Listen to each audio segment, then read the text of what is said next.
Um milionário desce devagar do seu carro de luxo, com o motor ainda ronronando atrás dele. No meio do trânsito, ele vê uma cena que o deixa paralisado. Sua ex-mulher, com o rosto cansado e os olhos cheios de lágrimas, vendendo flores no sinal, enquanto duas menininhas, suas filhas, esperam na calçada. O que ele faz depois? Ninguém poderia imaginar. O sol do meio-dia castigava impiedosamente o asfalto da Avenida Paulista, criando ondas de calor que distorciam a visão dos arranha-céus que se erguiam como gigantes de vidro e aço. No meio do trânsito caótico e do burburinho típico de São Paulo, um Mercedes-Benz preto reluzente parou no sinal vermelho. Suas linhas perfeitas contrastando com o caos urbano ao redor. Matheus Oliveira ajeitou a gravata de seda italiana enquanto observava os números vermelhos do sinal mudarem devagar. Aos 35 anos, ele havia conquistado tudo o que se propusera quando era um jovem ambicioso de origem humilde. Uma construtora próspera, uma fortuna considerável e o respeito da elite empresarial paulista. Suas mãos, agora macias e bem cuidadas, outrora haviam conhecido o trabalho pesado nas obras de construção onde começara como pedreiro. O ar-condicionado do carro mantinha o interior na temperatura ideal, isolando-o do calor sufocante lá fora. Matheus checou o relógio Rolex. Tinha uma reunião importante em 20 minutos com investidores estrangeiros interessados no seu último projeto, um condomínio de luxo em Vila Nova Conceição. Era o tipo de negócio que o empolgava, que alimentava aquela fome constante de sucesso que o impulsionara durante toda a carreira. No entanto, algo interrompeu seus pensamentos. Entre os camelôs que se moviam ágeis entre os carros parados, uma figura feminina chamou sua atenção. Ela usava um vestido simples de algodão azul claro, desgastado, mas limpo. E nos braços carregava buquês de flores coloridas, rosas vermelhas, cravos brancos, margaridas amarelas, que pareciam desafiar a dureza do ambiente urbano. Não era incomum ver vendedores de flores nos sinais, mas havia algo na maneira como essa mulher se movia, uma graça natural que lhe pareceu estranhamente familiar.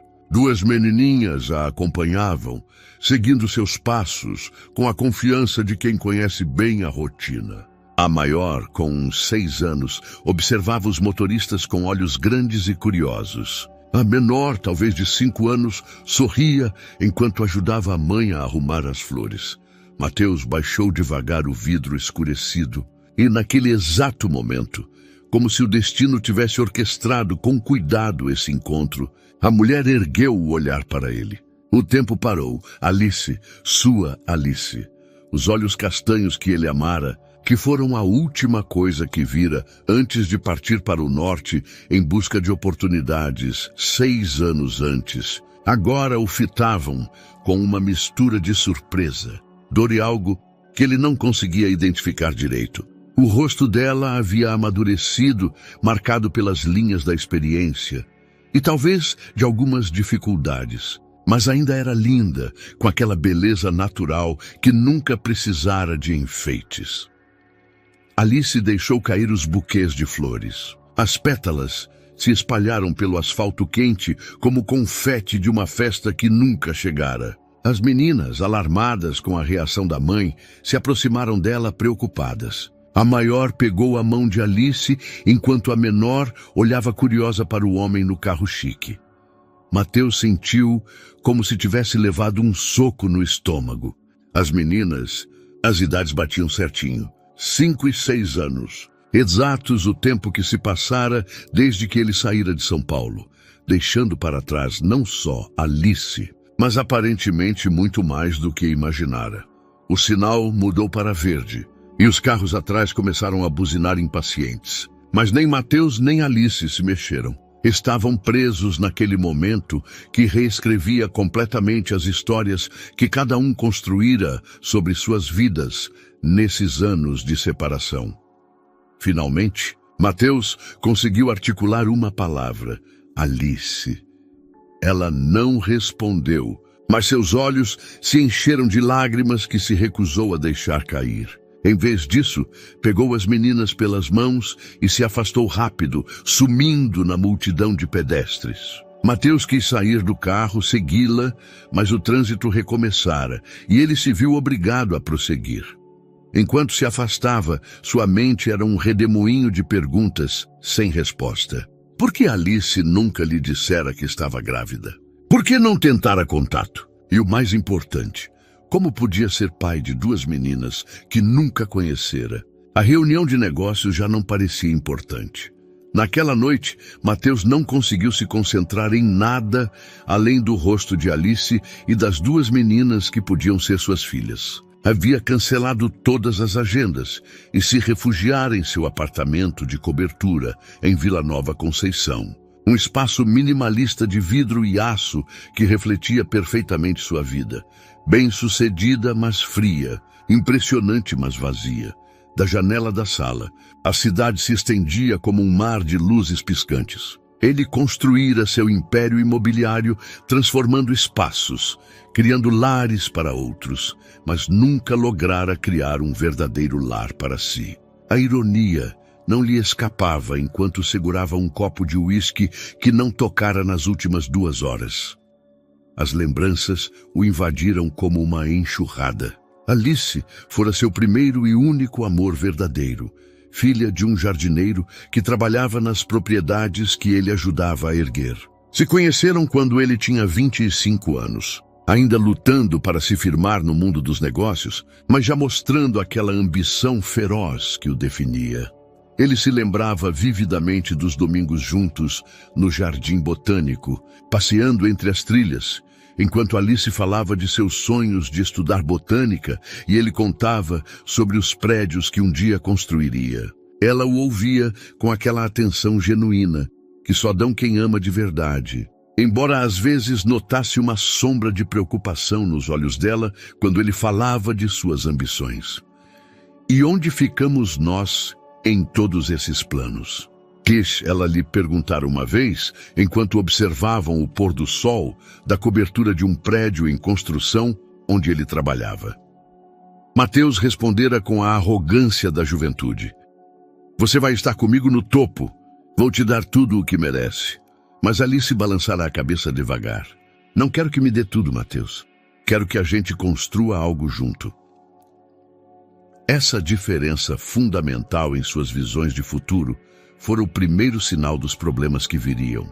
Mateus via o sucesso como algo conquistado sozinho para depois compartilhar, enquanto Alice acreditava no crescimento conjunto, na construção mútua. Quando recebeu a chance de expandir para o norte do país, se associando a investidores de Belo Horizonte, Mateus não hesitou um segundo. Era a oportunidade que esperava, a porta de entrada para o mundo dos grandes negócios. Prometeu a Alice que seria temporário, que voltaria em 6 meses com os recursos para construírem o futuro juntos. E se eu não quiser te esperar? O ela perguntara na noite antes de sua partida. Aninhada em seus braços no quartinho que ele alugava em uma pensão na Vila Madalena. Você vai esperar, respondera ele com aquela certeza cega que o caracterizava. Porque me ama e eu te amo. E quando eu voltar, vamos ter tudo o que sempre sonhamos. Alice não dissera mais nada, mas ele sentira suas lágrimas silenciosas em seu peito.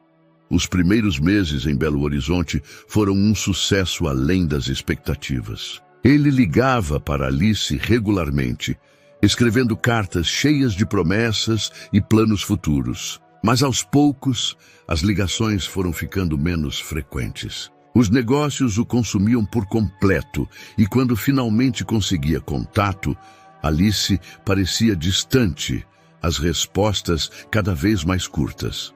Depois, de repente, Alice parara de atender as ligações. As cartas que enviava voltavam sem resposta. Quando enfim conseguiu falar com uma vizinha de Alice, disseram que ela se mudara sem deixar endereço. Mateus interpretara isso como um sinal claro de que Alice decidira seguir em frente sem ele. Ferido no orgulho mais que no coração, ou assim se convencera na época, Mateus canalizara toda a energia nos negócios. Nos anos seguintes, construíram um império imobiliário, circulando nos meios mais exclusivos da sociedade paulista, até ficara noivo por um tempo de Carolina Almeida, uma socialite de Belo Horizonte, cuja família tinha conexões políticas valiosas. Mas agora, depois de ver Alice vendendo flores na rua com duas meninas que podiam ser suas filhas, toda a narrativa que ele construíra sobre o passado desmoronava como um castelo de cartas. Porque Alice nunca lhe dissera que estava grávida? Teria tentado contato e ele não soubera? Ou decidira criar as meninas sozinha, por algum motivo que ele não compreendia?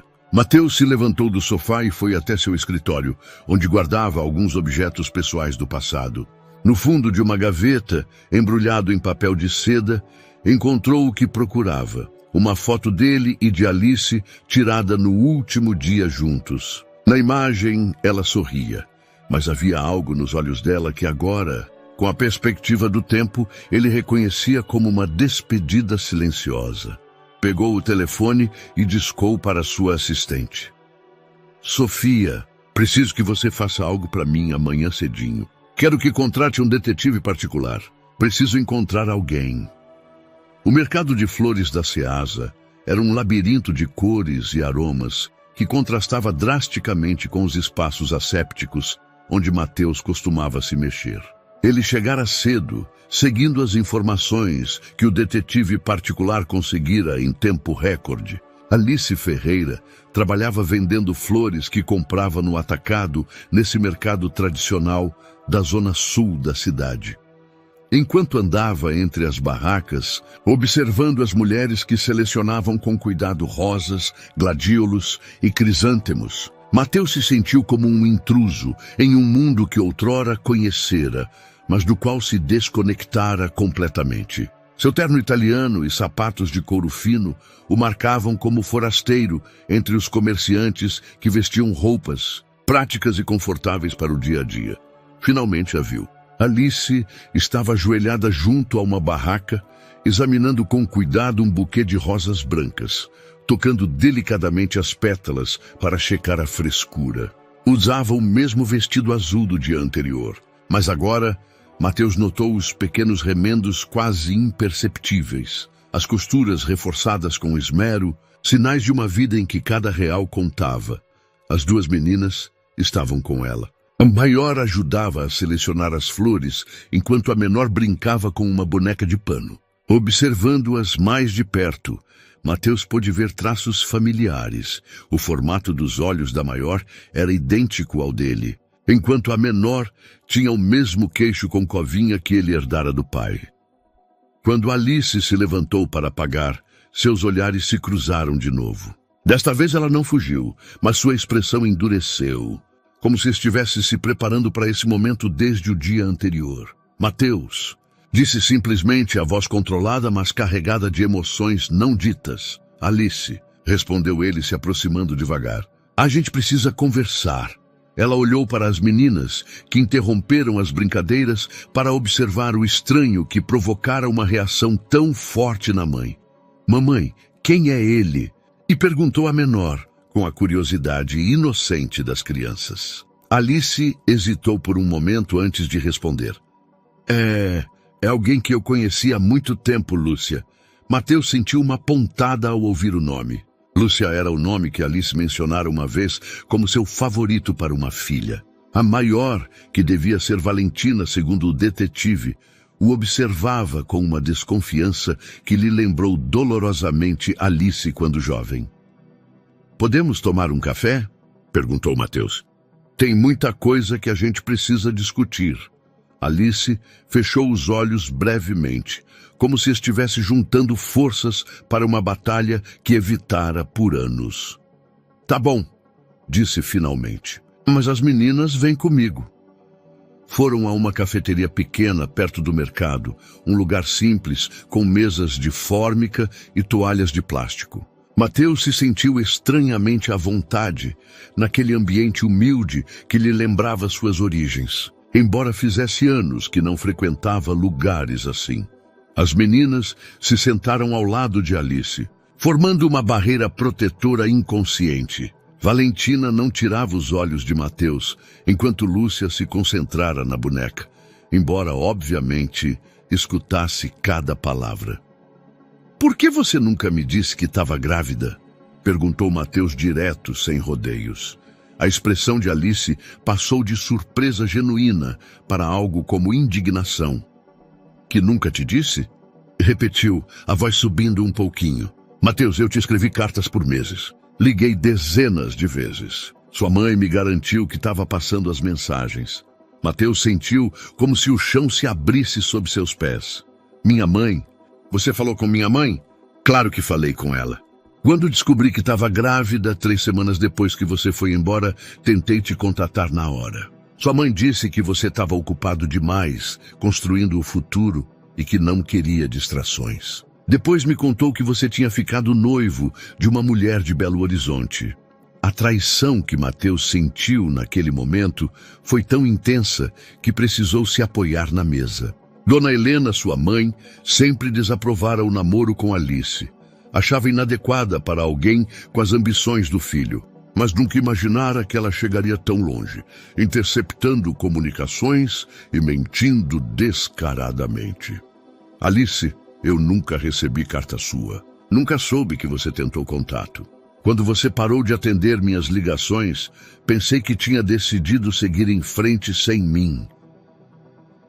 Alice o estudou com cuidado, procurando sinais de mentira em seu rosto. Depois de um longo momento, algo em sua expressão amoleceu um pouco. "Sua mãe me deu dinheiro", continuou Alice, a voz agora mais suave, mais cheia de dor. "Disse que era da sua parte, uma compensação para eu não te incomodar mais. Me senti tão humilhada, tão traída. Pensei que você me usara e me descartara quando conseguiu o que queria." Mateus cerrou os punhos. A raiva pela mãe se misturando a uma tristeza profunda por todos os anos perdidos. "As meninas", começou a dizer. "São suas", confirmou Alice.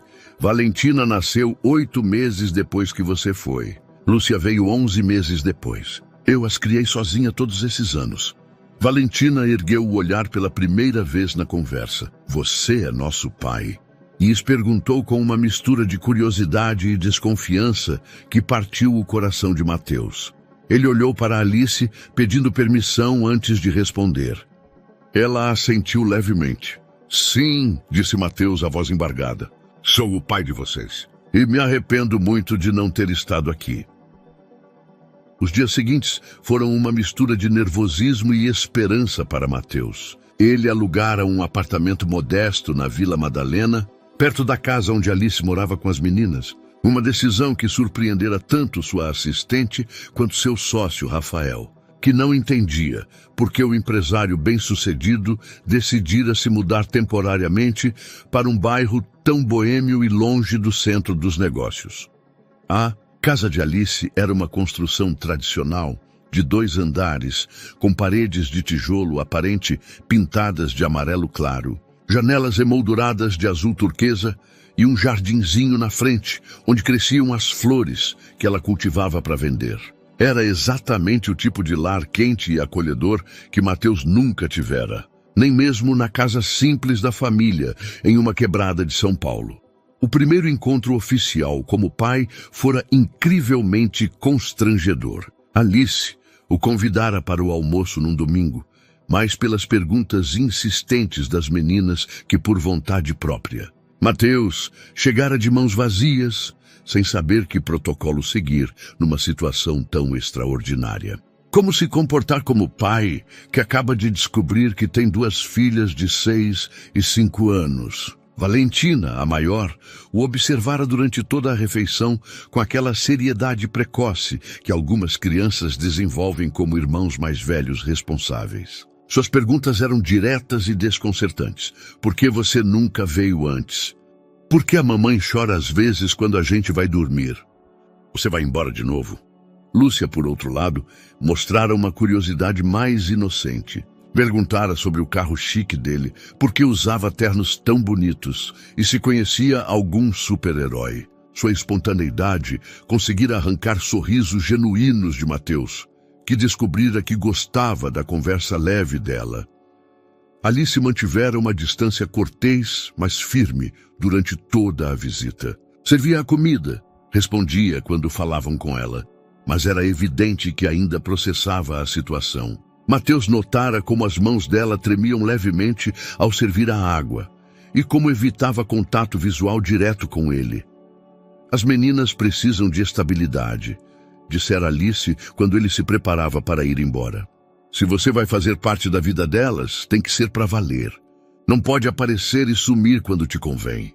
Naquela noite, Mateus ligara para seu advogado para iniciar os trâmites de reconhecimento legal de paternidade, não porque Alice pedisse, mas porque ele precisava que ficasse oficial que era o pai de Valentina e Lúcia. No entanto, suas boas intenções logo se complicaram com as realidades do mundo empresarial. Rafael começara a expressar abertamente sua preocupação com as ausências frequentes de Mateus e sua distração aparente nas reuniões importantes.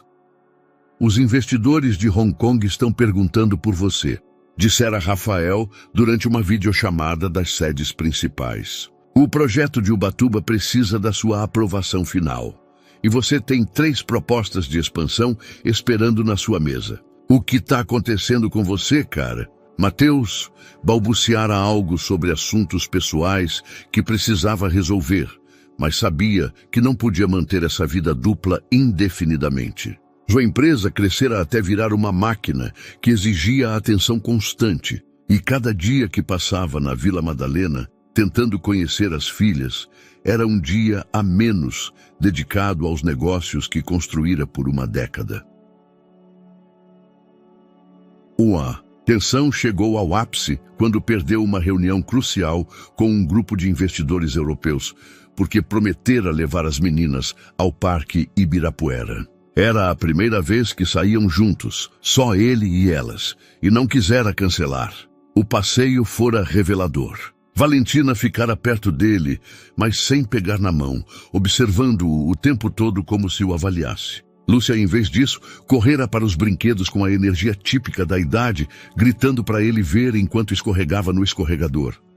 Papai, olha como eu consigo balançar alto, gritara Lúcia, e o som dessa palavra, papai, dita pela primeira vez, acertara Mateus com uma força emocional que ele não previra. Valentina notara a reação dele. Tá bom a gente te chamar de papai? Eu perguntara com aquela maturidade que a definia. A mamãe disse que tá tudo bem, mas eu quis te perguntar também. Mateus se ajoelhara para ficar na altura dela. Eu adoraria que me chamassem de papai, respondera, a voz mais rouca que o normal. Mas você tem que me prometer uma coisa, continuara Valentina. Tem que prometer que não vai magoar a mamãe de novo. Essa promessa fora fácil de fazer, mas difícil de cumprir. Especialmente quando o telefone dele começara a tocar insistentemente com chamadas de Rafael sobre a reunião perdida. Cada toque era um lembrete de que sua vida empresarial e o novo papel de pai pareciam incompatíveis. Quando finalmente atendera uma das chamadas, Rafael estava furioso. Mateus, a gente acabou de perder a chance de parceria com o maior grupo de desenvolvimento turístico da Europa. Onde diabos você estava? As meninas ouviram o tom alto da conversa. Valentina franzira a testa preocupada, enquanto Lúcia parara de brincar para se aproximar dele. Você tá com problema, papai? Perguntara Lúcia, e Mateus se dera conta de que já enfrentava a primeira grande prova de sua nova paternidade. Escolher entre as demandas do sucesso profissional e as necessidades das filhas. A mansão de Dona Helena, no Morumbi, se erguia como um monumento ao sucesso da família Oliveira. Seus jardins impecavelmente cuidados, fontes de mármore e arquitetura neoclonial proclamavam poder e tradição. Mateus crescera visitando essa casa, mas sempre como o filho que precisava provar que merecia pertencer àquele mundo de privilégios. Agora, enquanto o motorista o deixava na porta principal, Mateus se preparava para o confronto mais difícil da vida. Fazia uma semana do passeio no parque com as filhas, uma semana em que adiara essa visita inevitável. Dona Helena, o recebeu em seu escritório, um espaço ornado com antiguidades europeias e retratos de família. Aos 68 anos, ela mantinha aquela elegância severa que sempre usara como armadura. O cabelo prateado estava preso num coque perfeito e vestia um tailleur, que provavelmente custava mais do que Alice ganhava em 3 meses. Mateus, que surpresa te ver por aqui, disse com aquele sorriso controlado que ele conhecia bem. Faz semanas que você não vem me visitar. Mãe, respondeu ele, ficando de pé enquanto ela se acomodava na poltrona favorita. Acho que você sabe exatamente por que eu estou aqui. O sorriso de Dona Helena endureceu quase imperceptivelmente. Por 40 anos ela aperfeiçoara a arte da manipulação sutil e não se renderia fácil. Não faço ideia do que você está falando, filho. Alice Ferreira, disse Mateus direto. As cartas que nunca me chegaram, as ligações que eu nunca recebi, o dinheiro que você deu em meu nome. Pela primeira vez em anos, Mateus viu um lampejo de algo como nervosismo nos olhos da mãe. Mas Dona Helena sobrevivera a décadas de política social da alta sociedade. Não se entregaria sem lutar. Essa mulher, disse com desprezo mal disfarçado, era uma distração que ia arruinar seu futuro. Fiz o que tinha que fazer para proteger meu filho. Me proteger? E a voz de Mateus subiu de tom. Me proteger de quê? De ser feliz. De conhecer minhas próprias filhas. Filhas? Dona Helena se levantou abruptamente. Então essas meninas existem mesmo? Pensei que talvez fosse mentira para arrancar dinheiro. A frieza com que se referia a Valentina e Lúcia fez Mateus sentir uma raiva que nunca experimentara pela mãe. Elas são minhas filhas, suas netas. E por 6 anos você soube da existência delas e nunca me disse nada. Dona Helena caminhou até a janela que dava para os jardins. A postura rígida, revelando a tensão que tentava esconder. E o que você teria feito com essa informação há 6 anos? Ele perguntou sem se virar. Você era um jovem ambicioso, com uma chance única de fazer algo grande na vida. Teria sacrificado tudo isso para brincar de casinha com uma florista sem instrução? Essa florista sem instrução valia mais que todos os contatos de negócios que você me apresentou na vida, rebateu Mateus. E minhas filhas.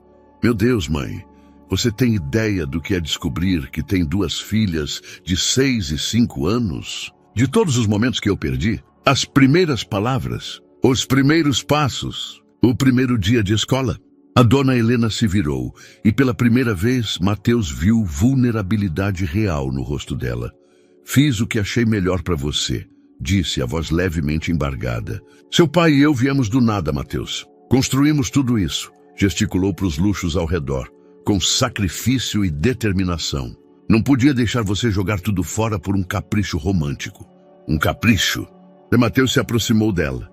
Mãe, eu amava a Alice, amo ela ainda depois de todos esses anos. E essas meninas, quando eu olho para elas, vejo o que poderia ter sido minha vida. Uma vida real, com pessoas que me amam pelo que eu sou, não pelo que eu tenho. O amor não paga as contas, Mateus, respondeu Dona Helena, recuperando um pouco da compostura habitual. O amor não te dá posição social nem respeito nos negócios. Olha tudo o que você conquistou. Você é um dos empresários mais bem-sucedidos de São Paulo.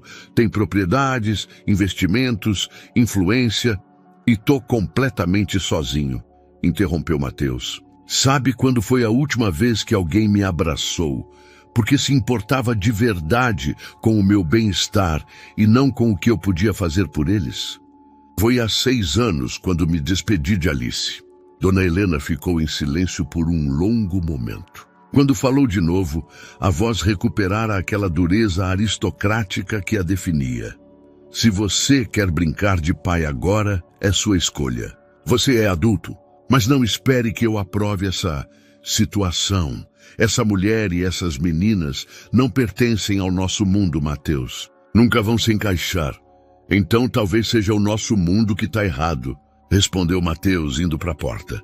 Se você escolher esse caminho, disse Dona Helena às costas dele. Não espere que eu esteja aqui para te recolher quando tudo desabar. Os negócios exigem dedicação total. Você não pode servir a dois senhores. Mateus parou no limiar. Sabe o que é o mais triste de tudo isso, mãe? Que você realmente acha que me protegeu. Mas o único que você fez foi me roubar 6 anos de felicidade de verdade. Enquanto se afastava da mansão, Mateus se sentiu estranhamente livre. Pela primeira vez na vida, pusera limites claros com a mãe. Mas também sabia que as palavras de Dona Helena continham uma verdade incômoda. Manter o sucesso empresarial enquanto construía uma relação com Alice e as meninas ia exigir sacrifícios que ele ainda não tinha certeza de estar disposto a fazer. O telefone tocou. Era uma mensagem de Alice. As meninas estão perguntando se você pode vir jantar amanhã. A Lúcia quer te mostrar um desenho que fez na escola. Pela primeira vez em semanas, Mateus sorriu de verdade. Qualquer que fosse o preço a pagar, valia a pena.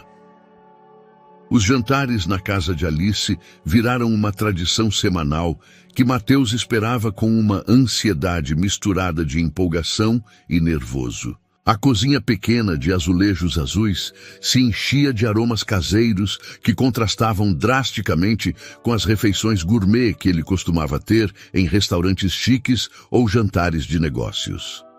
Naquela noite, Lúcia preparara uma apresentação especial do desenho dela. Arrubara com cuidado o giz de cera na mesa de jantar e obrigara todo mundo a sentar em silêncio enquanto desembrulhava sua obra-prima.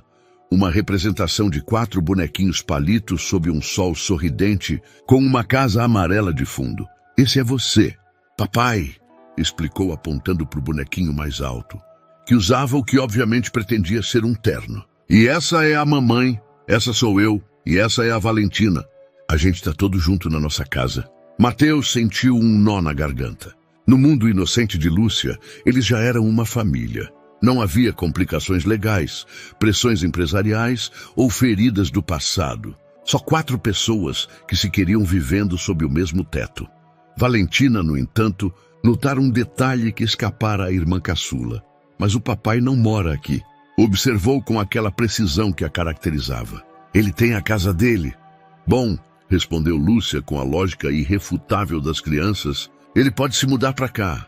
A gente tem o quarto de cima. Alice corou enquanto servia o caldo de feijão que preparara. Lúcia, as coisas não são tão simples. Por que não? E perguntou a menina genuinamente confusa. A Maria Helena da minha sala diz que quando os papais e as mamães se gostam, moram juntos. Vocês não se gostam? O silêncio que seguiu foi ensurdecedor. Mateus e Alice evitaram se olhar diretamente. Enquanto Valentina observava a interação com aquela inteligência emocional precoce que desenvolvera como filha mais velha. É complicado, meu amor, disse Alice finalmente. Os adultos têm que pensar em muita coisa. Tipo o quê? Insistiu Lúcia. Mateus decidiu intervir. Tipo o trabalho, pequena. Eu tenho que viajar muito para os meus negócios. Mas você tem que viajar? E perguntou Valentina. Ou você escolhe viajar? A pergunta acertou Mateus como uma revelação. Por anos, usara o trabalho como desculpa para evitar compromissos emocionais profundos, se convencendo de que não tinha escolha. Mas Valentina, com a clareza devastadora das crianças, identificara a verdade. Grande parte do que ele considerava obrigações empresariais eram, na real, escolhas. Depois do jantar, enquanto Alice banhava as meninas, Mateus ficou na sala olhando as fotos que enfeitavam as paredes. Eram imagens dos últimos 6 anos. Alice grávida, as meninas bebês, primeiros aniversários, natais modestos, mas cheios de alegria. Uma vida completa da qual ele estivera ausente. Uma foto em particular chamou sua atenção. Alice e as meninas num piquenique no Jardim Botânico. O mesmo lugar onde ele e Alice costumavam passar os domingos. As 3 sorriam, mas nos olhos de Alice havia uma melancolia que até a câmera capturara. Essa foi tirada no ano passado, disse Alice que voltara para a sala. Era aniversário da Valentina e ela pediu para ir onde as famílias felizes vão. Foi assim que descreveu o Jardim Botânico. Você as levou para o lugar onde a gente... Sim, Alice se sentou no outro canto do sofá, mantendo uma distância segura. Não sei por que fiz isso. Talvez porque quisesse que elas soubessem algo sobre você, mesmo que indiretamente. Mateus olhou a foto de novo. Elas parecem felizes. A gente é, respondeu Alice com uma firmeza suave. Aprendemos a ser felizes com o que temos. Mas não é justo, disse Mateus virando-se para ela. Não é justo você ter tido que criar as meninas sozinha. Não é justo eu ter perdido tudo isso. Não é justo minha mãe ter decidido por todos nós.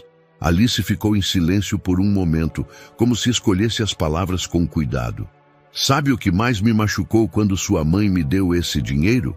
E perguntou finalmente. Não foi a humilhação ou a sensação de ter sido enganada. Foi me dar conta de que talvez ela tivesse razão. Talvez eu realmente não fosse suficiente para você. Talvez você realmente fosse capaz de mandar dinheiro em vez de vir me buscar. Alice, me deixa terminar, continuou ela.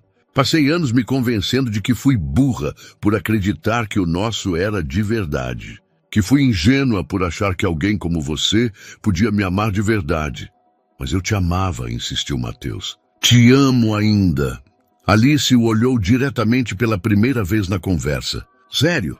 Ou você ama a ideia do que a gente representava? A nostalgia de uma época mais simples na sua vida? A pergunta era arrasadora, porque tocava numa insegurança que Mateus evitara enfrentar. Estava genuinamente apaixonado por Alice, a mulher real que era agora, ou tentava recapturar uma versão idealizada da juventude. Não sei, admitiu finalmente, uma honestidade que o surpreendeu até a ele mesmo. Sei que quando te vejo, sinto algo que não senti com mais ninguém nesses 6 anos. Sei que quando tô com as meninas, me sinto mais completo do que nunca. Mas você tem razão. Talvez parte do que sinto seja nostalgia. Alice assentiu, como se esperasse essa resposta. Então a gente precisa de tempo, disse. Tempo para se conhecer como as pessoas que somos agora, não como éramos há 6 anos. E as meninas precisam que você seja constante. Elas não podem ser um experimento emocional para você, Mateus. Entendo, respondeu ele. E enquanto isso, você aprende a ser pai, disse Alice com um sorrisinho. Porque isso não é negociável. Seja quem você for agora, essas meninas te precisam. Naquela noite, Mateus voltou para o apartamento com mais perguntas que respostas, mas também com algo que não tinha há anos, um propósito que ia além do sucesso empresarial. Pela primeira vez, tinha algo mais importante que ganhar dinheiro. As nuvens cinzentas se acumulavam sobre São Paulo a tarde toda, criando uma atmosfera opressiva que parecia pressagiar algo mais que uma simples chuva de verão. Mateus notara a mudança no ar enquanto trabalhava no apartamento, revisando contratos que precisavam de atenção urgente, mas sua mente divagava para a conversa que tivera com Alice 3 dias antes. A previsão do tempo alertara para chuvas fortes, mas ninguém previra a violência com que a tempestade finalmente desabou. Por volta das 6 da tarde, quando Mateus se preparava para jantar com as meninas, o telefone começou a tocar insistentemente. Mateus? A voz de Alice soava tensa e preocupada. A tempestade tá braba aqui na Vila Madalena. Tá alagando tudo e tem problema na luz.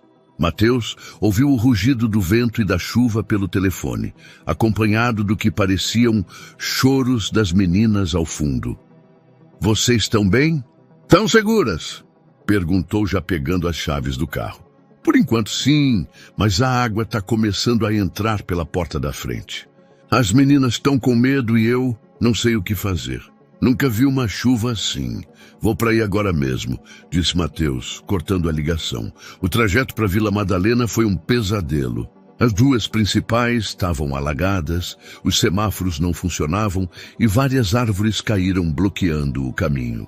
O que normalmente era uma viagem de 20 minutos virou uma odisseia de quase 1 hora, durante a qual Mateus sentiu uma desesperança que nunca experimentara. Suas filhas estavam em perigo e ele não conseguia chegar até elas.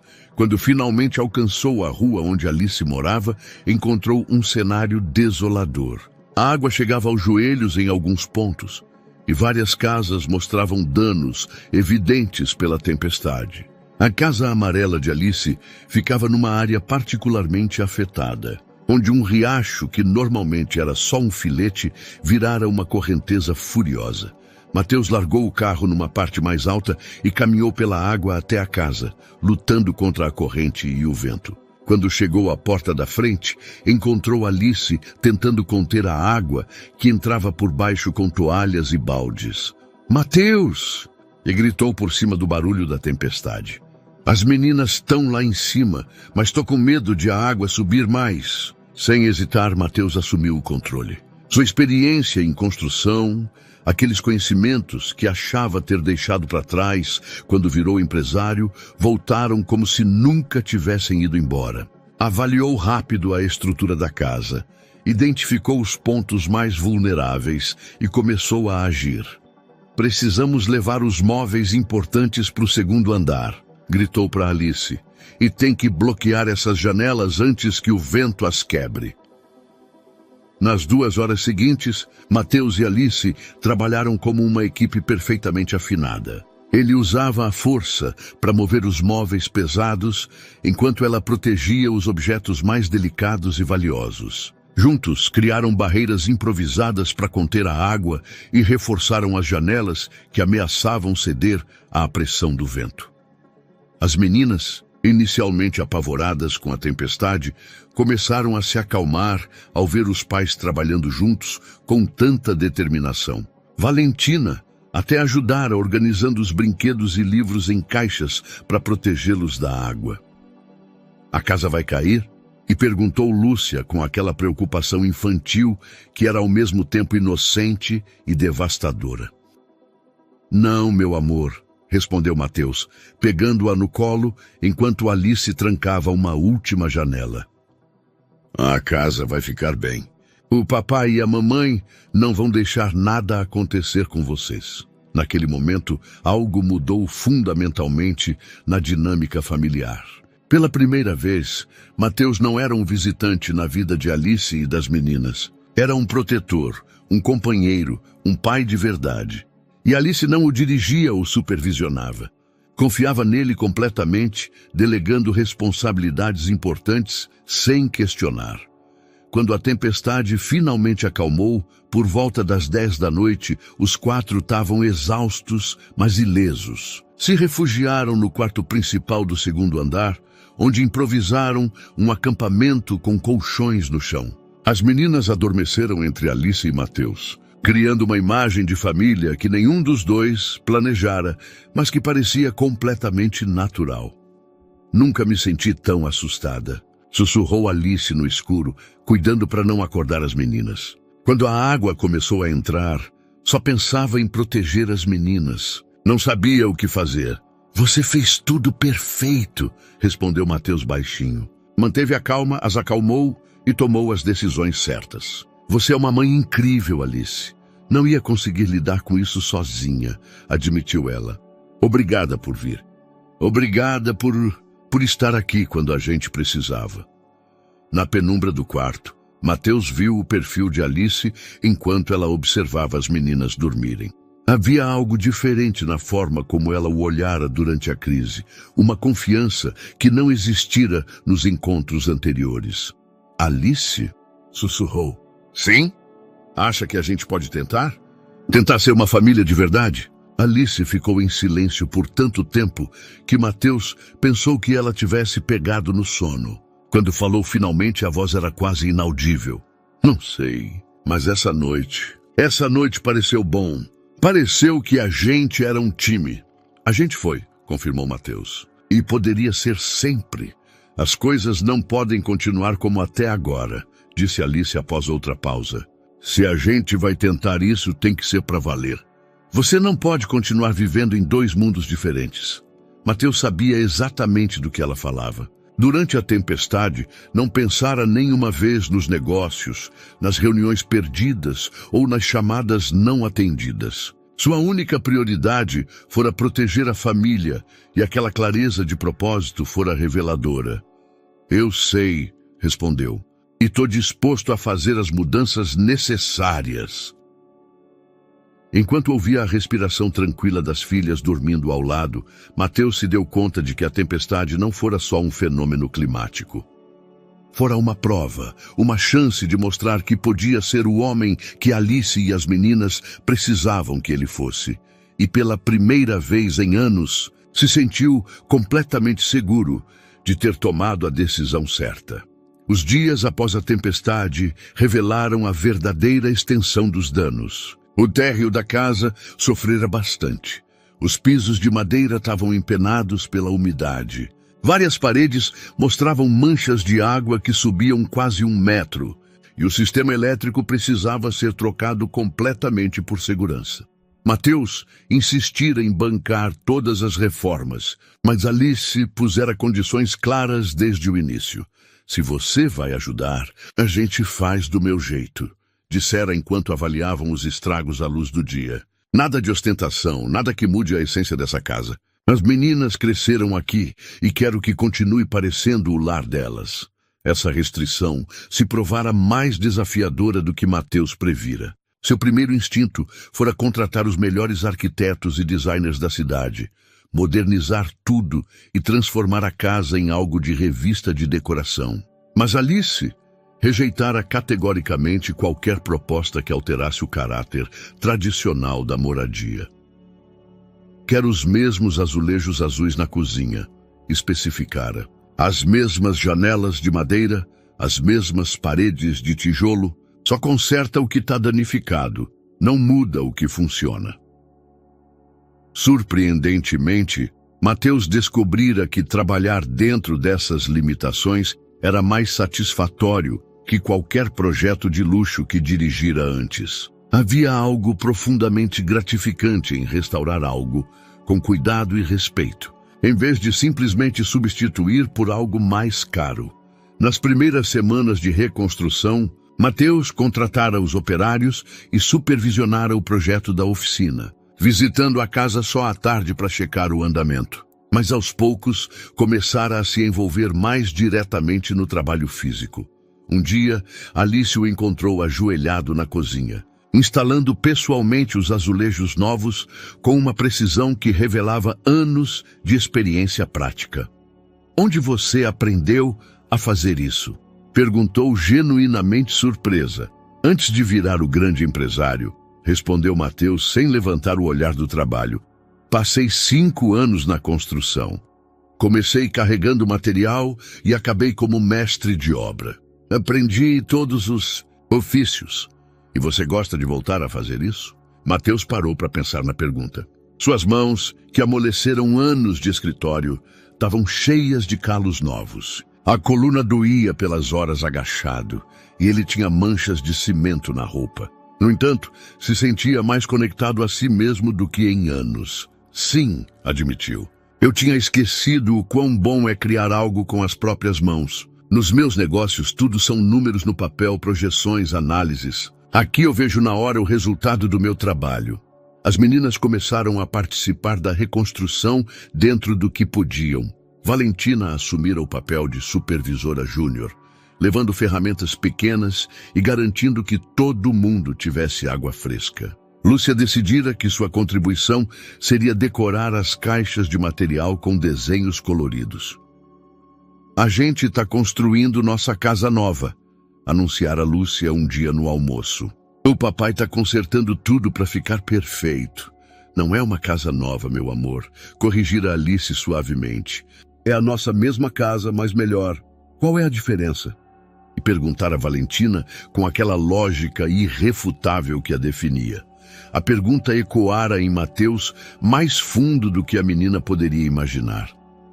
Por anos, estivera construindo uma vida nova atrás da outra, descartando versões antigas de si em busca de algo melhor. Mas ali aprendia o valor de restaurar, de preservar o bom enquanto se reparava o danificado.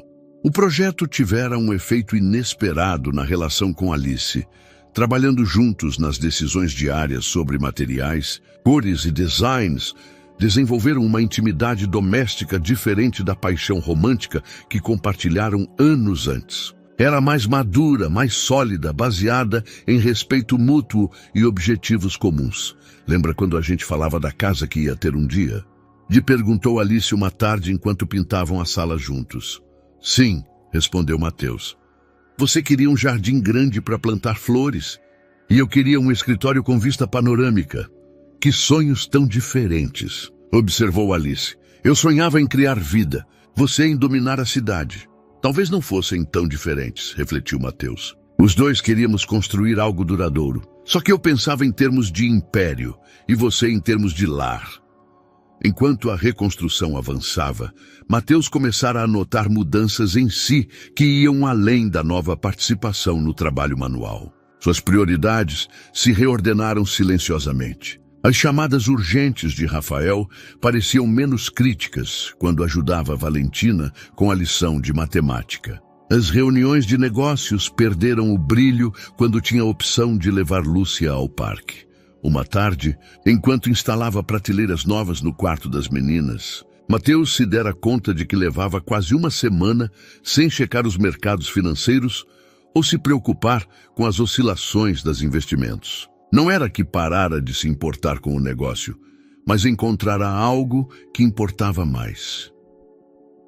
Papai, dissera Valentina, observando-o trabalhar, você vai morar aqui quando terminar de consertar tudo? A pergunta pegara Mateus de surpresa.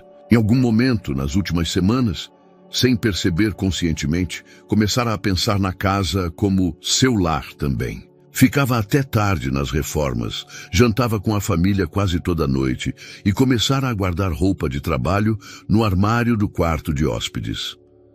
Você gostaria que eu morasse aqui? E respondera com outra pergunta. Sim, dissera Valentina sem hesitar. Mas só se a mamãe também quiser. Naquela noite, quando as meninas foram dormir, Alice e Mateus tiveram a conversa que ambos evitavam. A casa vai ficar pronta em 2 semanas, dissera Alice. O que vai acontecer depois? Não sei, admitira Mateus. O que você quer que aconteça? Quero que as meninas tenham estabilidade, respondera Alice.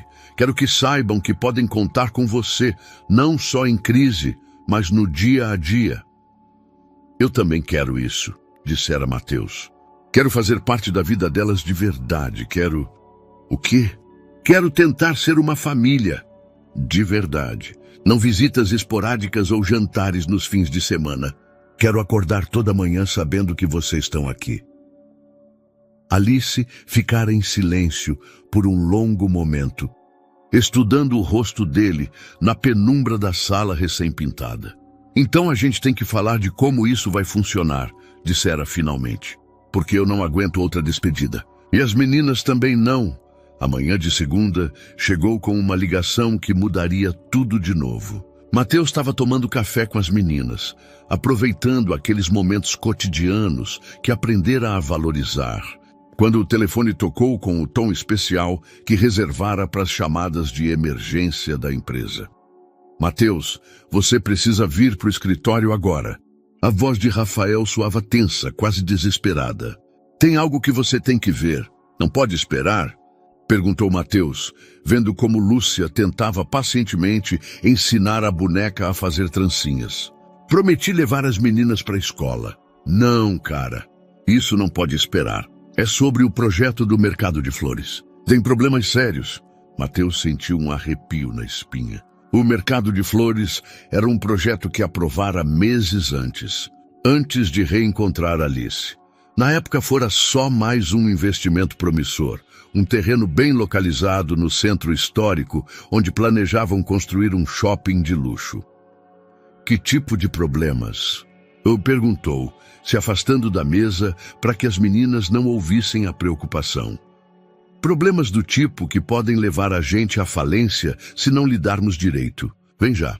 Depois de explicar a situação para Alice e pedir que levasse as meninas para a escola, Mateus seguiu para as sedes da Oliveira Imóveis no Distrito Financeiro. O contraste entre a quentura doméstica que deixara e a frieza profissional do mundo empresarial nunca fora tão marcado. Rafael o esperava na sala de reuniões com uma mesa coberta de documentos legais, votos e o que pareciam relatórios de investigação. Senta, disse Rafael sem rodeios, porque o que eu vou te dizer vai mudar tudo. As 2 horas seguintes foram uma revelação devastadora.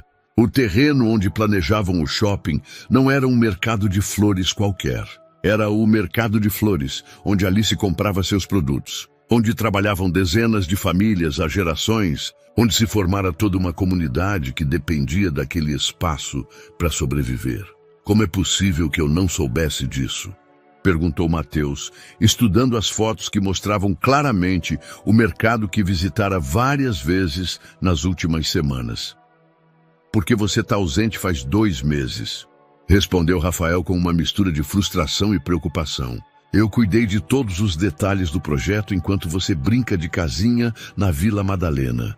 Não estou brincando de casinha, rebateu Mateus com mais força do que pretendia. Estou tentando ser pai. Bom, ser pai vai te custar caro, disse Rafael, apontando para os documentos. Porque vários grupos de ativistas se organizaram para proteger o mercado. Alegam que é patrimônio cultural da cidade e conseguiram apoio político. Se prosseguirmos com a demolição, vamos enfrentar protestos públicos, brigas na justiça e um inferno de relações públicas. Mateus sentiu como se o chão se movesse sob os pés. Não só estava prestes a destruir o lugar onde Alice trabalhava, mas estivera envolvido nesse projeto sem saber enquanto se aproximava dela e das meninas. Quais são nossas opções?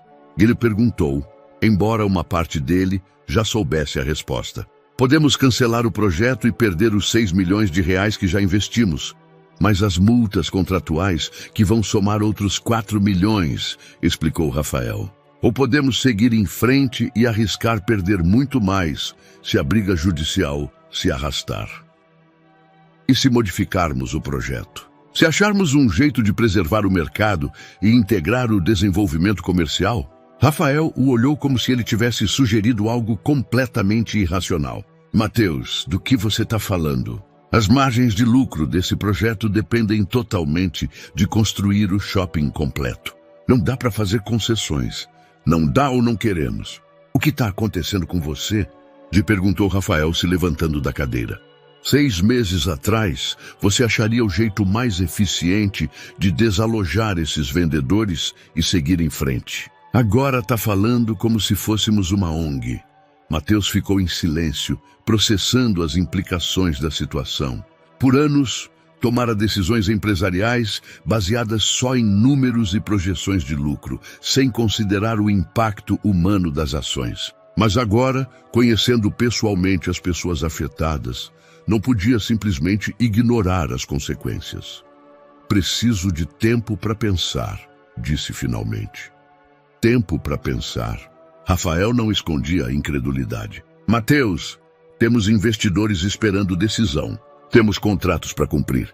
Temos funcionários que dependem da gente. Não podemos nos dar ao luxo de sentimentalismos. Não é sentimentalismo, respondeu Mateus, embora não tivesse certeza absoluta disso. É tomar a decisão certa para o negócio a longo prazo. A decisão certa para o negócio é a que a gente sempre tomou: maximizar lucros e minimizar riscos. O resto são distrações. Enquanto voltava para Vila Madalena aquela tarde, Mateus lutou com um dilema que não previra. Como contar para Alice que sua empresa planejava destruir o lugar onde ela trabalhava? Como explicar que ele fora parte de uma decisão que afetaria diretamente o sustento dela e das filhas? Mas mais importante, que tipo de homem queria ser? O empresário implacável que fora por anos, ou o pai e companheiro que tentava se tornar?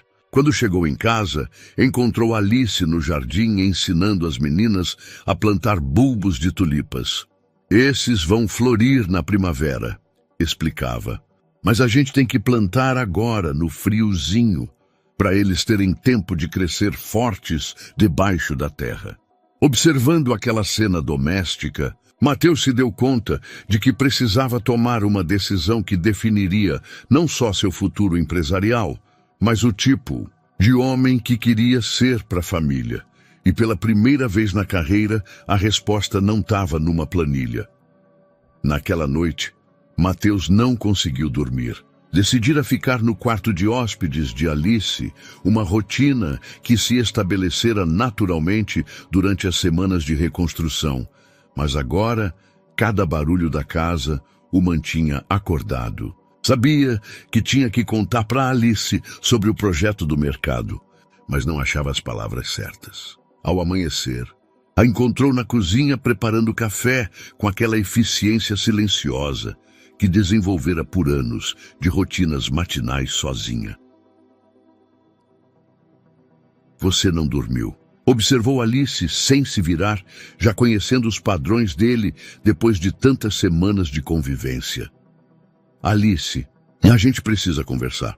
O tom da voz dele fez ela se virar na hora, estudando o rosto com aquela intuição feminina que sempre tivera para detectar problemas. O que foi? Mateus respirou fundo. É sobre meu trabalho, sobre um projeto que vai te afetar diretamente. Quando terminou de explicar a situação do mercado de flores, Alice ficara completamente imóvel. O rosto dela não mostrava surpresa, mas algo mais complexo. Uma mistura de decepção e resignação que era infinitamente mais dolorosa. Desde quando você sabe? Lhe perguntou com voz controlada. Me contaram ontem de manhã. O Rafael ligou porque precisavam da minha decisão final. E qual é a sua decisão? Não sei, admitiu Mateus. Por isso quis falar com você primeiro. Alice se sentou devagar numa das cadeiras da cozinha, como se precisasse de apoio físico para processar a informação.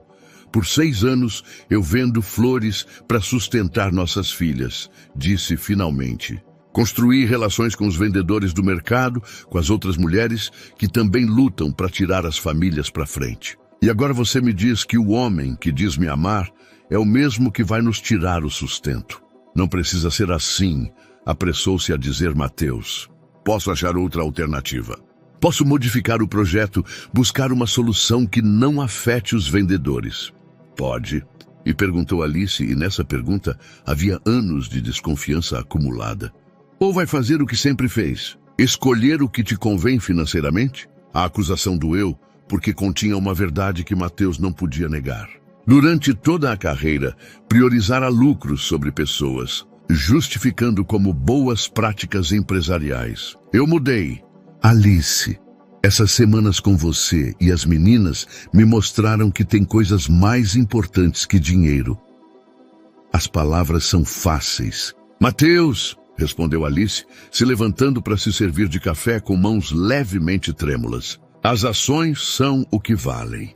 Naquele momento, Valentina apareceu na cozinha, já vestida para a escola, mas com aquela expressão preocupada que adotava quando sentia tensão entre os adultos. Vocês estão brigando? Perguntou direto. Não estamos brigando, meu amor, respondeu Alice suavemente. Só estamos falando de coisas de adulto.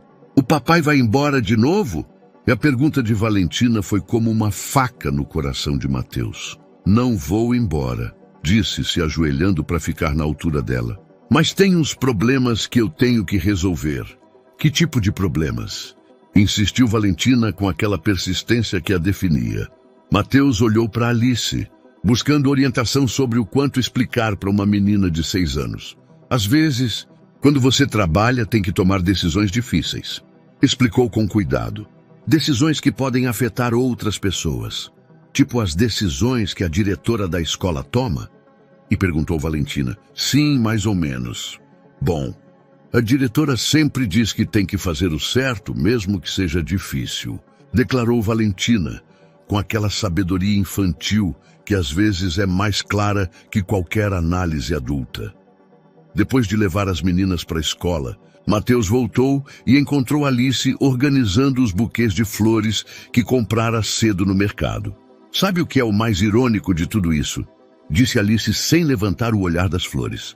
Que por anos eu comprei essas flores no mercado que sua empresa quer destruir. Eu estava financiando indiretamente o projeto que vai acabar com meu trabalho. Alice, não, interrompeu ela. Me deixa terminar. Quero que você entenda uma coisa.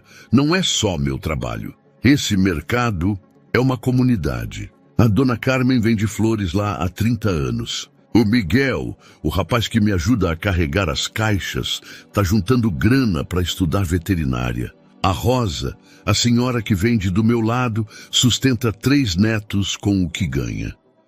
Mateus ouviu cada palavra, sentindo o peso das vidas reais por trás do que considerara apenas números num projeto. Posso ajudar eles, ofereceu. Posso dar indenização, ajudar a realocar. Alice o olhou com uma tristeza pior que raiva. Você não entende? Não é sobre dinheiro. É sobre comunidade, tradição, um lugar que significa algo para as pessoas que trabalham lá. Mateus ficou em silêncio, processando uma realidade que nunca considerara. Que o sucesso empresarial que tanto valorizava tinha um custo humano que ignorara deliberadamente por anos. Os dias seguintes passaram numa tensão quase insuportável. Mateus cancelara todas as reuniões de negócios para tentar achar uma solução alternativa para o projeto do mercado. Mas cada opção que explorava parecia levar a perdas financeiras significativas para a empresa. Rafael começara a pressioná-lo abertamente, ameaçando tomar decisões unilaterais se Mateus não se decidisse logo. Os investidores estão perdendo a paciência, dissera durante uma ligação particularmente tensa. Se não confirmarmos o projeto essa semana, vão retirar o financiamento. E sem essa grana, não perdemos só esse, mas colocamos em risco outros 3 desenvolvimentos que já estão rolando. A pressão aumentou quando Alice decidiu levá-lo ao mercado para que conhecesse pessoalmente as pessoas afetadas. Andar entre as barracas, vendo as caras dos vendedores que Alice descrevera, foi devastador para Mateus. Dona Carmen, uma mulher de quase 70 anos, com mãos enrugadas por décadas de trabalho, contara como criara 4 filhos com as vendas do posto de flores. Esse lugar é tudo o que eu tenho, dissera com uma dignidade que o comoveu profundamente. Aqui conheci meu marido, aqui nasceram minhas amizades, aqui está minha vida. Miguel, o jovem universitário, fora igualmente impactante. Trabalhava no mercado desde os 14 para bancar os estudos e tinha planos de abrir uma clínica veterinária no bairro assim que se formasse. Não é só o emprego, explicara Miguel. Esse mercado faz parte da identidade do bairro. Se destruírem, mudam todo o caráter da área. Naquela noite, Mateus se confrontou com a realidade de que não havia solução perfeita. Qualquer decisão teria consequências devastadoras para alguém. Para os vendedores, se prosseguisse com o projeto, ou para a empresa e funcionários, se cancelasse. A crise chegou ao máximo quando Carolina Almeida apareceu de surpresa no apartamento temporário. Sua ex-noiva voltara de Paris e, segundo soube depois, investigara sua situação pessoal por semanas. Mateus, querido, disse Carolina com aquele sorriso calculado que ele lembrava bem. Ouvi que você está passando por uns desafios. Carolina era tudo o que Dona Helena quisera para o filho. Elegante, bem conectada politicamente e completamente implacável nos negócios. O retorno dela não era coincidência. O que você faz aqui, Carolina? Vim te salvar de você mesmo, respondeu ela, se instalando confortavelmente na sala, como se nunca tivesse ido embora. Falei com o Rafael. Ele me contou sobre sua crise emocional, sobre essa mulher e essas meninas que surgiram do nada. Não é crise emocional, respondeu Mateus, embora o tom defensivo sugerisse o contrário. É minha família. Sua família? E Carolina riu com aquela risada cristalina que outrora achara encantadora. Mateus, essa mulher está te manipulando. Apareceu convenientemente quando você tem mais dinheiro que nunca, com 2 meninas que diz serem suas e agora está sabotando seu projeto mais importante. As meninas são minhas. Fiz o teste de DNA. Tá bom, são suas, concedeu Carolina. Mas isso não quer dizer que você tenha que destruir sua vida por elas. Pode cumprir suas obrigações financeiras sem viver como um povão na Vila Madalena. A conversa continuou por 1 hora, com Carolina apresentando argumentos que, admitiu Mateus para si, tinham certa lógica empresarial.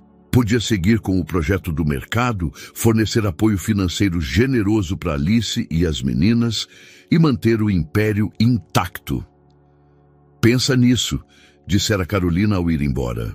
Você realmente acha que essa vida de casado vai te satisfazer a longo prazo?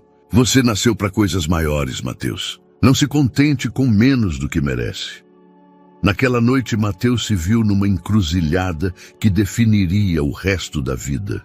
Podia escolher o caminho conhecido do sucesso empresarial, justificando as decisões como realismo prático. Ou podia escolher um caminho totalmente novo, que exigiria sacrificar grande parte do que construíra por uma década.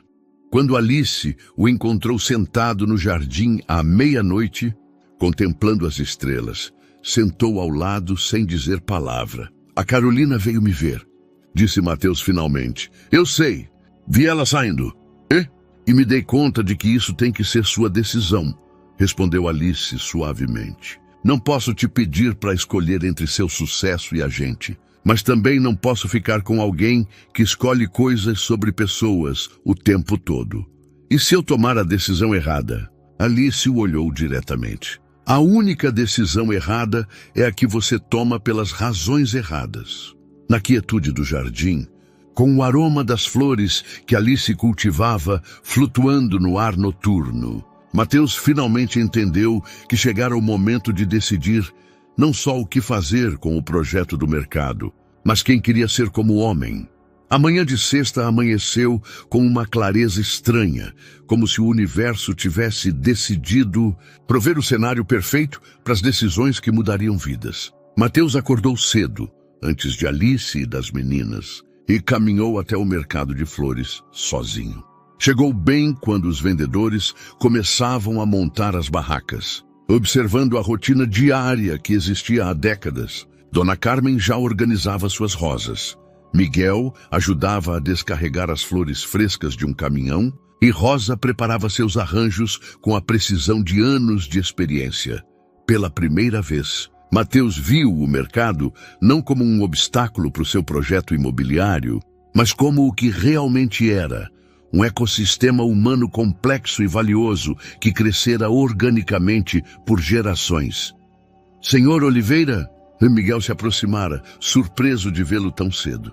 Tá tudo bem? Precisa de algo? Só queria ver o mercado começando o dia, respondeu Mateus. Ver como funciona de verdade. Na hora seguinte, observou a rede intricada de relações que mantinha o mercado vivo. Os vendedores se ajudavam, dividiam clientes, cuidavam das barracas uns dos outros em ausências rápidas. Era uma comunidade no sentido mais puro da palavra.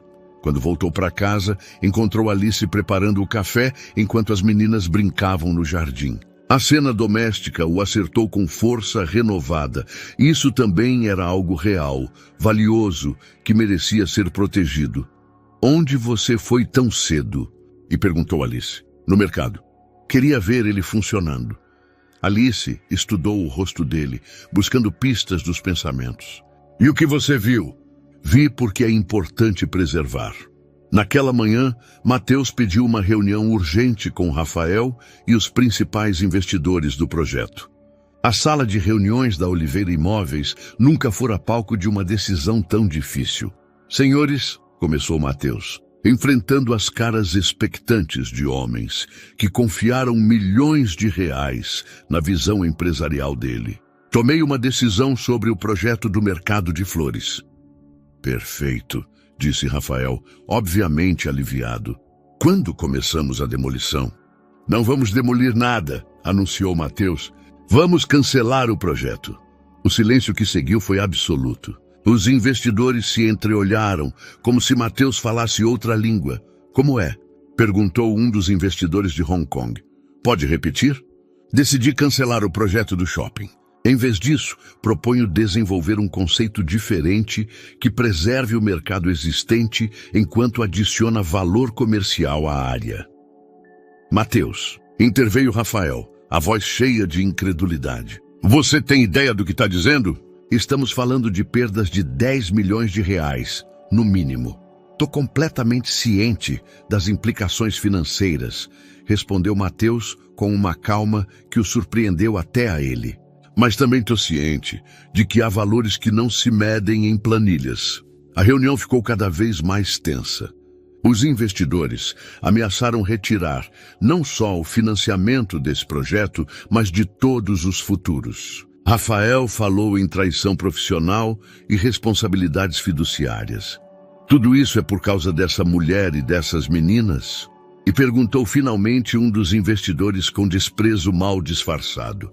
Isso é por lembrar que tipo de homem eu quero ser, respondeu Mateus. E que tipo de legado eu quero deixar. Quando a reunião acabou, Mateus perdera a maioria dos sócios financeiros e enfrentava a possibilidade real de a empresa entrar em crise. Rafael renunciara efetivamente, levando consigo vários projetos e clientes importantes.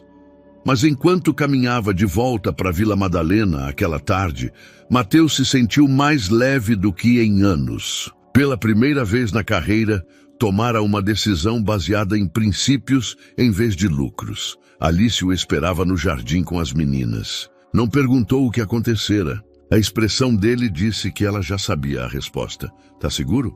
Perguntou suavemente. Completamente, respondeu Mateus, pegando Lúcia no colo.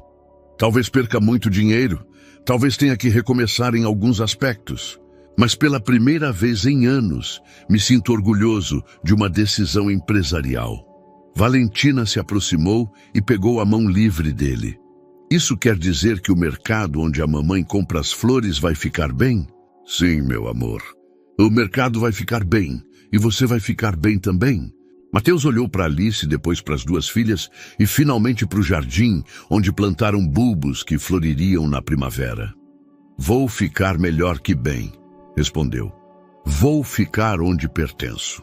3 meses depois da decisão que mudara sua vida, Mateus acordou não numa cobertura de luxo, mas no quarto que agora dividia oficialmente com Alice.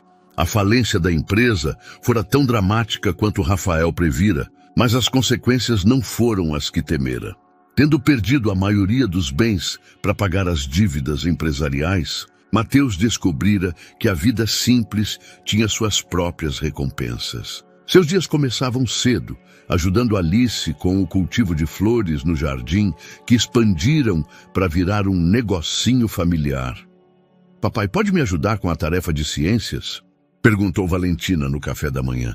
A relação com a filha mais velha florescera desde que ele provara que era capaz de escolhê-las em vez do dinheiro.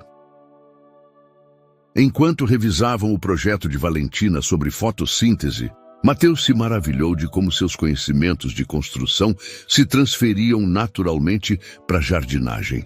Entender o solo, a luz, a água, os elementos básicos não eram tão diferentes de alicerces, estrutura, materiais. Sabe que as flores que a mamãe cultiva produzem mais oxigênio quando tão felizes? Comentou Lúcia, que aos 5 anos desenvolvera sua própria filosofia sobre plantas. E como você sabe quando elas tão felizes? Ele perguntou Mateus genuinamente curioso, porque crescem mais bonitas e cheiram melhor. Respondeu com a lógica irrefutável das crianças. Naquela tarde, enquanto trabalhava no jardim, Mateus refletiu sobre sua transformação. O homem obcecado em dominar o skyline da cidade encontrara satisfação no crescimento de pequenas sementes. O empresário que media sucesso em milhões de reais agora achava riqueza nos sorrisos das filhas. Alice se aproximou com um envelope na mão, a expressão misturando surpresa e empolgação.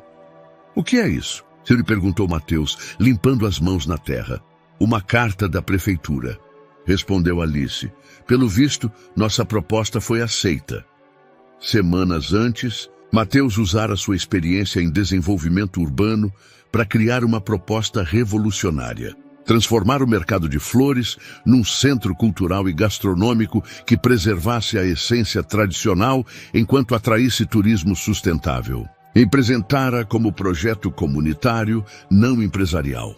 Sério. Mateus pegou a carta, lendo rápido os detalhes. Vão financiar a reforma completa, mas mantendo todos os vendedores atuais como sócios. E querem que você lidere o projeto, acrescentou Alice sorrindo. Como coordenador comunitário, não como empresário tradicional. Naquela noite, quando as meninas estavam dormindo, Alice e Mateus sentaram no jardim sob as estrelas, como fizeram tantas vezes nesses meses de reconstrução pessoal. Você se arrepende? Perguntou Alice suavemente. De ter perdido tudo o que construiu? Mateus ponderou a pergunta, observando as plantas que cresceram juntos, escutando a respiração tranquila das filhas pela janela aberta. Não perdi tudo, respondeu finalmente. Só perdi as coisas que achava que queria, mas ganhei tudo o que realmente precisava, incluindo uma jardineira teimosa que insiste em plantar flores em vez de grama ornamental. Especialmente essa jardineira teimosa, disse Mateus, pegando a mão dela. Alice, tem uma coisa que eu queria te perguntar há semanas. Alice se tensionou levemente, intuindo que vinha algo importante. O quê? Você casa comigo? Não o empresário rico que eu era antes, mas o homem que sou agora. Casa com alguém que tem mais terra debaixo das unhas que dinheiro no banco? O sorriso de Alice iluminou o rosto todo. Só se você prometer me ensinar a construir aquela pérgola que planejamos para as rosas trepadeiras. Prometo te ensinar tudo o que sei de construção, respondeu Mateus. Se você continuar me ensinando tudo o que sabe sobre fazer crescer coisas belas. 18 meses depois do reencontro no Sinal, Mateus se viu de novo parado na mesma esquina da Avenida Paulista. Mas desta vez não dirigia um Mercedes-Benz reluzente. Seu carro era um Fiat modesto, mas confiável, e ele não estava sozinho. É aqui que você reencontrou a mamãe? E perguntou Lúcia do banco de trás, agora com quase 7 anos e cheia de curiosidade sobre a história da família. Exatamente aqui, confirmou Mateus, apontando o lugar preciso. Eu estava ali, esperando o sinal abrir, quando vi a mamãe de vocês com as duas. E você se surpreendeu muito? E perguntou Valentina, que aos 8 anos desenvolvera uma fascinação pelos detalhes emocionais das histórias. Me surpreendi tanto que quase esqueci de respirar, respondeu Mateus com um sorriso. Alice, sentada ao lado dele no banco do passageiro, usava o vestido branco simples que escolhera para o casamento civil daquela manhã. Insistira que não queria cerimônia ostentosa, só a presença das pessoas que realmente importavam. O Jardim das Segundas Chances, como o antigo mercado de flores fora rebatizado, fora o lugar perfeito para a celebração. Dona Carmen fora madrinha, Miguel tocara violão na cerimônia e Rosa decorara tudo com as flores mais lindas que Mateus já vira. Para onde a gente vai agora? E perguntou Lúcia, sempre impaciente para os planos. Vamos dar uma surpresa para umas pessoas, respondeu Alice misteriosamente. O destino era o mesmo sinal onde tudo começara. Mateus parou o carro exatamente no mesmo lugar onde estivera aquele dia que mudara sua vida, e toda a família desceu. Do porta-malas, tiraram cestas cheias de flores, rosas vermelhas, cravos brancos, margaridas amarelas, exatamente como as que Alice vendia anos antes. Mas desta vez, as flores eram um presente. Na hora seguinte, se aproximaram de cada carro parado no sinal, oferecendo flores de graça e explicando que era para celebrar o aniversário do dia em que a família se reencontrara. Os motoristas reagiam com surpresa, sorrisos e ocasionalmente lágrimas ao ouvirem a história completa. Uma senhora idosa comentara que era a primeira vez em anos que alguém lhe dava flores sem esperar nada em troca. Por que estão dando flores de graça? E perguntaram um rapaz de moto, genuinamente curioso. Porque às vezes a vida te dá segundas chances, respondera Valentina com aquela sabedoria que às vezes tem as crianças. E quando isso acontece, você tem que dividir a alegria. Quando acabaram de distribuir todas as flores, a família sentou na ilha central do sinal, observando o fluxo constante de trânsito que fora testemunha silenciosa da história deles. Sabe o que é o mais incrível de tudo isso? Disse Mateus, abraçando Alice enquanto as meninas brincavam com as últimas flores que guardaram. O quê? Perguntaram as três em uníssono. Que se eu tivesse escolhido o caminho fácil, se continuasse sendo o homem que era, nunca teria conhecido de verdade minhas filhas. Nunca teria redescoberto o amor verdadeiro com a mamãe de vocês. Nunca teria aprendido que a riqueza de verdade não se mede em reais. E agora você é rico? E perguntou Lúcia com aquela lógica direta que a definia. Mateus olhou ao redor, Alice sorrindo ao lado, Valentina ensinando Lúcia a fazer coroas de flores, o jardim comunitário que ajudaram a criar florescendo ao longe, e o saber que tinha trabalho significativo esperando na segunda no projeto do mercado. Sou o homem mais rico do mundo, respondeu com absoluta certeza. Enquanto o sol se punha sobre São Paulo, pintando o céu de laranjas e rosas que competiam com a beleza das flores que distribuíram, Mateus refletiu sobre o ciclo que se completara. Começara sua jornada adulta buscando sucesso, poder e reconhecimento. Terminara encontrando amor, família e propósito. O sinal mudou de vermelho para verde, como fizera milhares de vezes antes e como faria milhares mais. Mas para a família Oliveira Ferreira, aquele sinal sempre seria o lugar onde a verdadeira história deles começara. Espero que você tenha gostado da história de hoje. Inscreva-se no canal para não perder mais histórias como essa. Curta o vídeo e comenta aqui embaixo o que achou da história. Nos vemos no próximo vídeo.